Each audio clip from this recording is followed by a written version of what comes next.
storm of the century.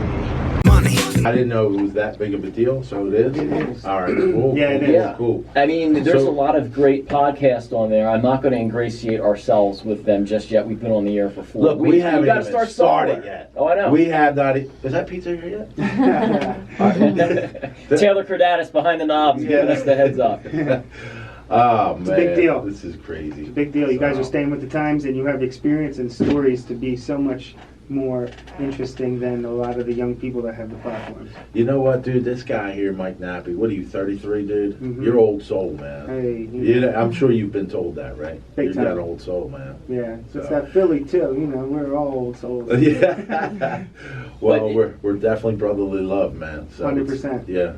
We're not brotherly love with everybody, or I'm sorry, a lot of people aren't brotherly love with us, but you're brotherly love. Thank It's a fraternity that once you're in, you can't let go of.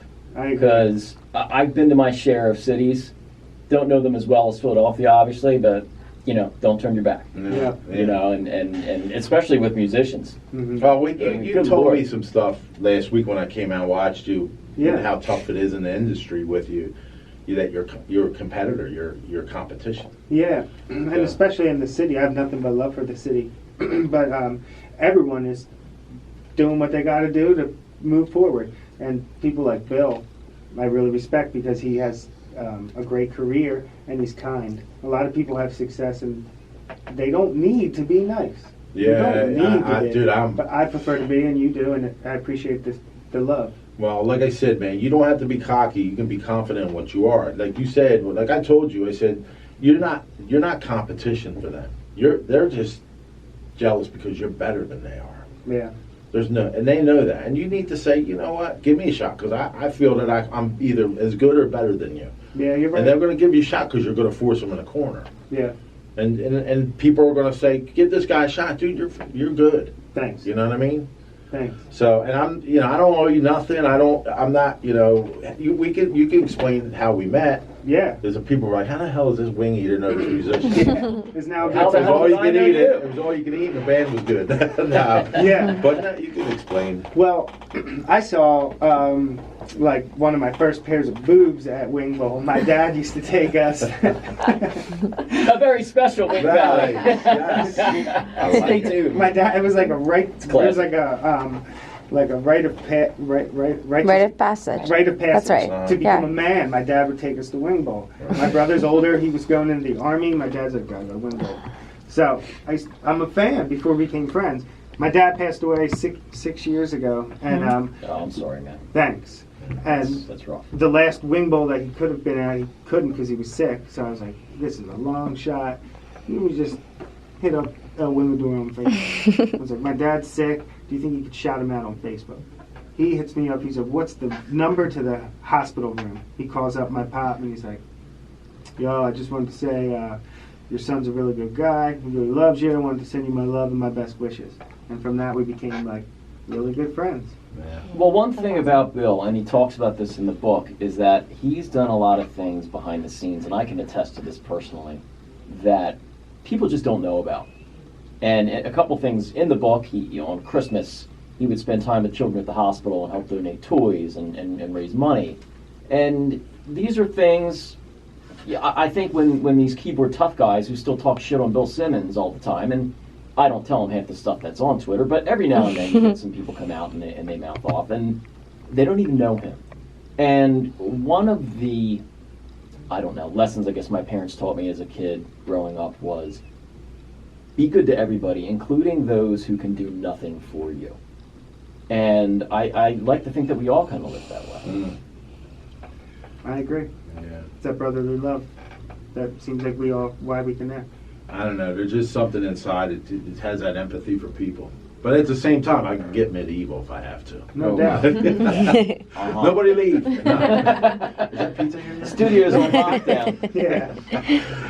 Oh man, that's crazy. Well, yeah. Well, I've heard some stories. I mean, I would go visit this guy in jail, and a behemoth his size with two black eyes and He was telling me. a rail thin frame. Black eyes, not black guys. Yeah. Right. It's a lot of puns. black eyes. What does Bill Yeah. really mean? You'll have to read the That's a book. whole nother chapter. Yeah. No. But I've said this before. I said this in the pilot episode because we wanted to really use the pilot episode as a way to introduce people to who we are. Because we're an odd pair too. And a lot of people, I mean, they've said to me time and time again, well, you're friends with him, or what are you guys doing together? Whenever they would see us around, and we go back a long ways. And I had no idea where the hell I was going with that. I just had a brain fart. I But compliment what you're saying. The odd partnerships, when you know it's real, it doesn't matter what people think, and you know the greatness that you guys create when you're together. Yeah. Napoleon Hill, an old writer, wrote Think and Grow Rich. Think and Grow Rich. Yeah, when two minds come together, they create a third entity, a mastermind, and your collaboration is Yep. a whole third brilliance. Dude, I read that. Yeah, me too. Yeah, I call it synergy. Yeah, it's a synergy. I love the word synergy too. Yeah, I love it. I use it all the time. Me too. It happens in the most unlikeliest of places too. Mm-hmm. And speaking of unlikely Listen, I got to go sign for these pizzas. music here, where Mike can kind of relate. They've got nothing on you in regards to the story per se. It was a great documentary, but they all started eating younger than you did. Technically, statistically, they're more accomplished because they've just been doing it for a longer period of time. Right. But I kind of compare it to, I'm a drummer, so I'm gonna go John Bonham. Yeah. Okay, considered the godfather of rock and roll drumming. Bonham, Keith Moon, but as time passed on, you had your Mike Portnoys. Yeah. You had your Virgil Donatis. Yeah. Even Alex Van Halen. John Bonham couldn't do Hot for Teacher. Even go back in time a little more. Neil Peart, you know. Exactly. Yeah. So it evolves, but the guys laid the foundation, and that's more or less what Bill's done. Everything I was just thinking while you two were talking, 100%. But it should evolve. But people should also, I hope the world continues to see how much he is the reason why it pioneered so far. So speaking of evolving, I have to ask you this because I'm a little bit older than you. I'm more the old school kind of music, and you prefer the old school kind of music. Although, hey, I can listen to James Taylor and then blare Metallica as the next song on my iPod. Yeah. Now, it's really interesting because this came out today that where is it here? Yeah, Queen. Of course, they've had a big year with Bohemian Rhapsody. They were rulers of the 2019 mid-year rock charts, according to UltimateClassicRock.com. Bohemian Rhapsody was in the #1 position, soundtrack, and Their Greatest Hits package was at #2. And after that, there's Panic at the Disco, Elton John was #4, Imagine Dragons, Tom Petty and the Heartbreakers, Hozier, Journey, and Vampire Weekend. I mean, more than half of those acts are old school. Some of them, I mean, they're playing in different incarnations, of course. But what do you think about the future of music in regards to who is the next Led Zeppelin? Who is the next Elton John? I mean, right now, and not to cast a negative spell on any of the acts today, I wouldn't know where to begin. Yeah. What's your take on that? Well, great question.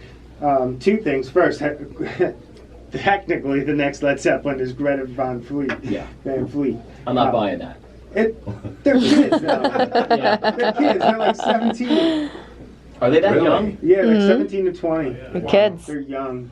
They're all brothers. The father. What's the name? Bill could be the Greta grandfather. Van Fleet. They sound they sound so Zeppelin, the vocalist, but they perform that way live. I respect both opinions. They're too much like something that's already been. Right. But so That was where I was going. yeah. My opinion is music's evolving, man. Like we're just now at the point in our adulthood where we're witnessing the evolution. Like our grandparents, they wanted to listen to like wah, wah, wah, na, na, na, na, na, na, na. They, you know, like, and we want to listen. The kids today, they're like, you tell her what, you know, like Yeah, that's true. it hurts. It hurts. I'm on your side, but it's evolving, and as a musician, it's a really difficult decision to choose to understand why, choose to understand what they like, and what the compromise can be. Hip hop is even becoming retro now too. You know, '90s hip hop is retro now. You know, and I know we're all thinking of the same stuff that sounds like no one can sing, and it's on the radio, and it's the same beat. Auto-tune, Mm-hmm. But think about Pro Tools. think about like the original definition of garage bands back in the, like probably 70s through 80s. People were like, everyone's starting a band in their garage. Now everyone's starting a band in their basement. It's just the same thing with a new sound. And so I think the next great thing, fortunately, we've been in a drought for so long. I'd say past 15 years, music is, besides, a couple good stuff, music has been hurting. But I think people now want authenticity and they want a real message. So I think anyone's still pursuing music. I think he needs to play a song. Oh yeah, we'll get to that. Yeah, I think he's getting out passion. He's talking. You hear that? This is passion right here. So he knows his stuff. You're looking at him and you're like, yeah.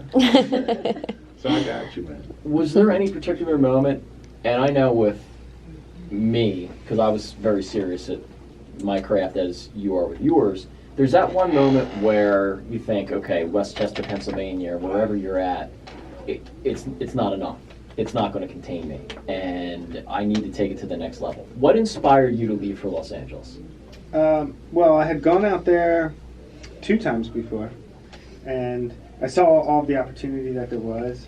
We went out on our honeymoon, and then I landed some opportunities. We met with the skateboard company Element. They liked some of my music.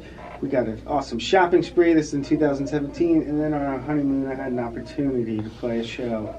And she went home without me on her damn honeymoon. What? You guys are still married? We're still married, yeah. I know. She's the rock. She's the main reason. The brain behind it, like making sure I got my shit together, support me when I couldn't, when I can't. She's awesome. She's a boss. She works hard. So Casey, my wife, first and foremost. Nice. So then from there, I made the connections in LA, and then I have a really good friend that was willing to put me up, Jeb Carty of Zumbly.com, because he's that much of a good friend. He put me up for the past 4 months in LA. Wow. Fed me when I couldn't eat, took me to Coachella. I had the opportunity to rap at Coachella, and it went viral, and that completely changed my life, like completely. So I made a couple good connections. I noticed that people go to Hollywood before mastering their craft. That's like the biggest mistake. I'm not as young as some of these kids, but I took the time to get really good. And then when I went there, every time I play, it just keeps moving. So I played like the Whiskey a Go-Go twice, and really made a nice mark over there. I love the Whiskey. Yeah. I mean, a lot of the bands that I grew up listening to, I mean, Van Halen made their living there. The Doors, Guns N' Guns N' Roses, Joplin, Hendrix, Motley Crue. Wow. even Eminem freaking performed there when he was breaking out. Yeah, Okay. Did he really? All goes all the way up to that. Yep. How about the Troubadour? Hang out there? I did not, but we were just talking about it. Yeah, I was all up that area. That was Yep. a great place. I really had a lot of fun when I was out there. Legendary. So you played out there a bunch too? No, I didn't play out there. I went out there to visit some friends, and my sister had lived out there. Yeah. But as far as back here, I played with a lot of the artists who, I guess you could say made it. I mean, there was a place, Abilene's. You remember Abilene's on South Street? Yeah. We were there and we were looking for a gig to play there, but then Silvertide left with Van Halen to tour. So there was an opening. So we went over there to scope it out. And Walt inspired me to sing, man. Oh, did he? Yeah. Wow. Walt Lefty, shout out Walt. Yeah. We got to Abilene's and there was this little band called Hailstorm that opened up the set. And I'm talking with my guitarist and I hear this voice. I'm like, who in the hell is this? I look up and it's Lizzie Hale. I didn't know their name. Yeah. I didn't know what they sang, but I knew that they were going places. Yeah. And we got the gig every Thursday night with them. Damn. So we played with them and we started hanging out after the shows. They weren't a band to really socialize afterwards, but in packing their stuff and talking with them, just sitting at the bar. Lizzie never drank.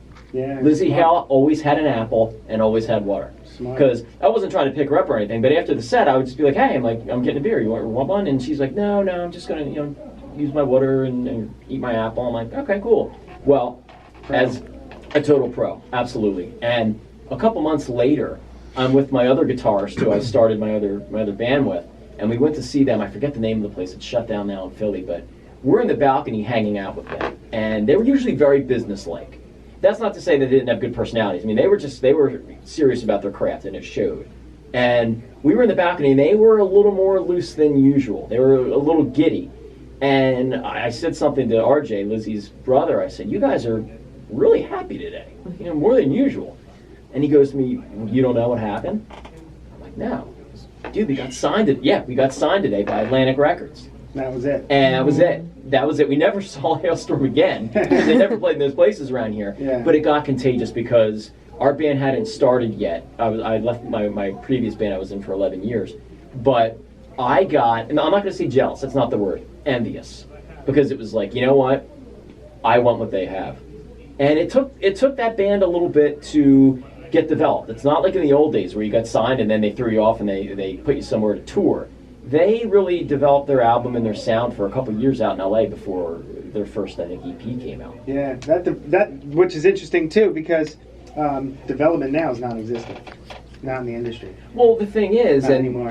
and when the second band hit the skids, drugs, egos, booze. I mean, It's tough. we were the rock and roll cliche before it happened, but I saw a lot of bands, including one named Liam and me, get utterly screwed by their record company. They were going bankrupt, and they were basically marooned out in LA for a time. They toured while they were trying to get these legal issues sorted out, but they got back, and the record company was dissolving. They tried to get out of the record company. Long story short, it killed the band.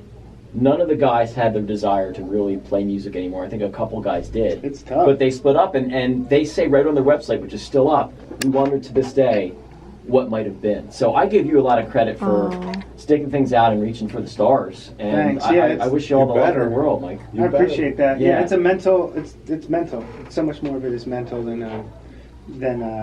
anything else. It's all the stuff that is non-musical that makes people quit. I'll go through some quick lightning round questions. Q102 concert. Who was performing, Mike? Well, I went because I thought Will Smith was going to perform, and he was actually on the big old monitor at Camden. What was it back in the day? What was it? The Tweeter Center. That's when I went. Yeah, that's a terrible answer. I don't That's even. all right. Yeah, it's the truth though. Shout out Philly Q102. Favorite concert? Favorite concert. Lightning round. I would say Coachella. I went this year. It's unbelievable. Favorite musician? Oh, that's a tough one. Musician. I know. Pharrell. Wow. Okay, wasn't expecting that, but talented guy. Favorite singer? Lane Staley. Alice in Chains. Absolutely. Favorite album? Probably not going to expect this one either. I think. Well, Alice in Chains would be Dirt, but then rap, maybe. Oh, it's a weird answer, but Jay-Z's first album from 1996, Reasonable Doubt. Wow. Your ideal supergroup? Of people that aren't me? Yeah.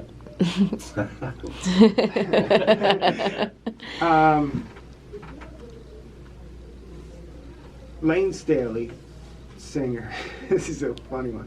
Victor Wooten on bass. Drums, Mitch Mitchell. Guitar, Slash. All right, there you have it. Lightning round with Mike Nappy. Guys, we're going to close out the show a little bit early, but we want to thank all of our guests. The great Peter Breslow, of course, for calling in as he always does. We're available on iTunes now. To book Bill Simmons for public speaking engagements or appearances. Or dinner. Email us at info@wingador.com. You can check us out on all of our social media outlets as well as our website, wingador.com. We're also on Instagram, Facebook, and Twitter. Taylor Cordatis is always behind the knobs. Everybody have a safe and happy 4th of July. Eat, drink, and be merry, but come back with 10 fingers.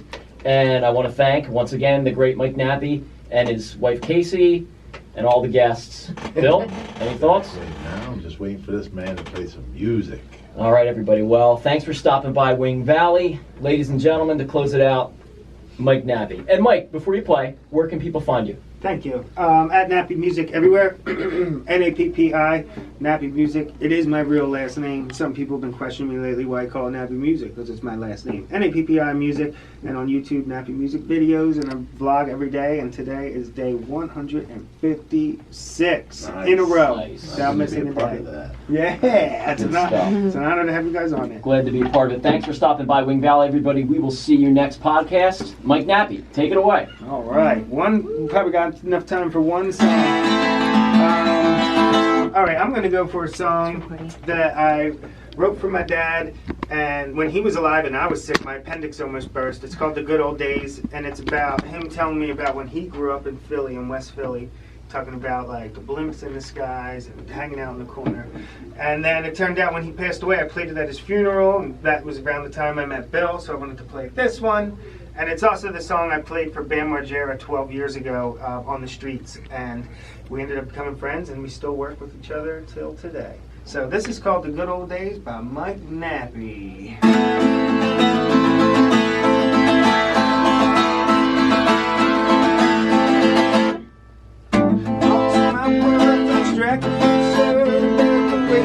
I'm feeling everything that's turning green in my mind. Get show springs up and goes hoarse. All float on the riverside, what passion in me. I know it's not what you imagine. Having struggled in the 80s, 90s, getting mighty, building what you got. Left to check the rest from you, and all you've been neglected to. Welcome signs to get you through, and everything to help you through. One more time, one more rhyme, enough to keep me going. Broken promises you know I made a year ago.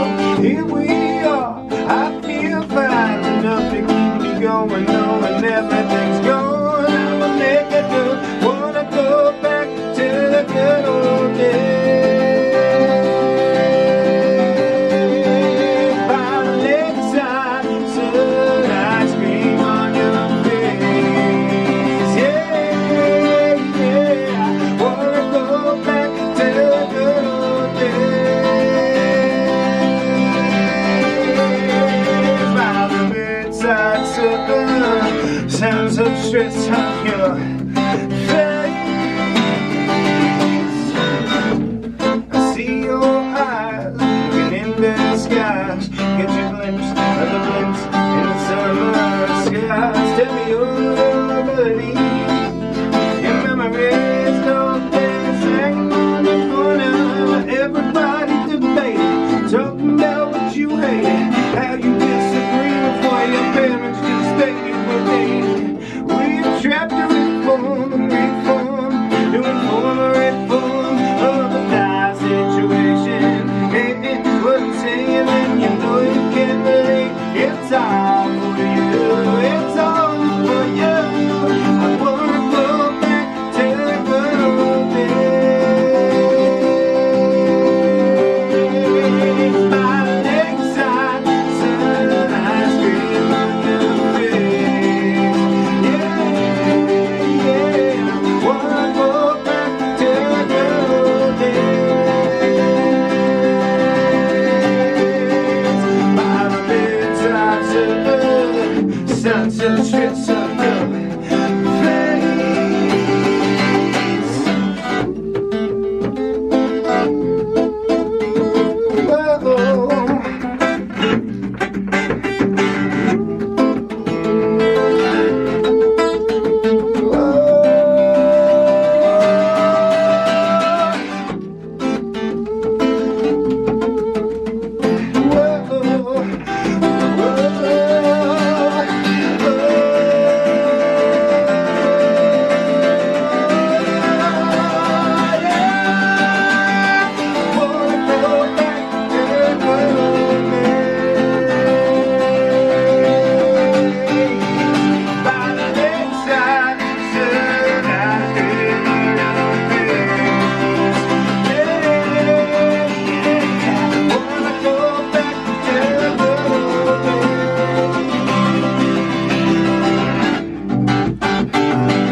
Signs of stress on your face.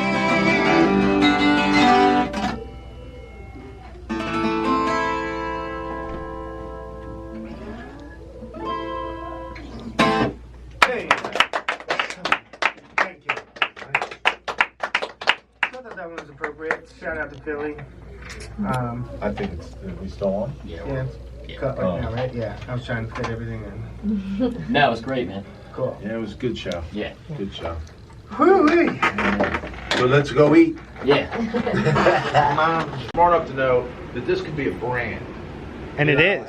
And I love chicken. So And it is a brand. what better? I love chicken and sex. What better guy better than sex? No, I said I love chicken and sex. But Bill, you're a Philly legend, man. No, well. I was at work today and mentioned that we were going on your podcast, and all the women in my store were like, "Oh, look at that!" Oh, really? That's Yeah. I swear to God. Was that when I had my bleached blonde hair? I don't know. I'm I look not like a sure. porn Is this your star. spray? I just mentioned that Mike was going on I don't think Wingador's so. podcast, and everyone was like, "Oh my God!" You know- I said, stayed out longer. You know what? I'm filming for a sec. You know what I used to listen to Wing Bowl on? A transistor radio. Dude. The That's little old blue school. things. I kept dropping them. They I know. kept breaking them. My dad used to bring them to my music concerts. Be like, "Yeah, I'm listening to WIP. I'm gonna come, but got the earpiece." Well, thank you again, dudes, for having me. I Like, love you, Todd. Yeah, likewise. Thank you. I really Yeah, like. hey, nice to meet you too, definitely. So there you have it, folks. Snappy Vlogs, day 150, motherfucking 6. Just got done Wildfire Radio. Blech. Blech. I'm gonna keep this so I look like an idiot. Just got done at Wildfire Radio at El Wingador's podcast. And it was fucking awesome to connect with the Philly legend. He connects with people. He's so humble, he doesn't even realize how much he inspires Philly. So shout out El Wingador. You're a man, super smart. I'm glad that he's confident enough to spread his message, because people that have a story like that are rare, and people that are brave enough to share it really make a difference and really can help others. So make sure you get his book. Make sure you tune into the podcast. I'll put the link below in the description, and thanks for dealing with my shaky camera. And that's pretty much it for now. Nappy Music Day 156, Nappy Vlogs, and I'm out. Thanks to Erica McKinley for coming with me, and my wife Casey. That's it. Wada bada bada bada boom boom.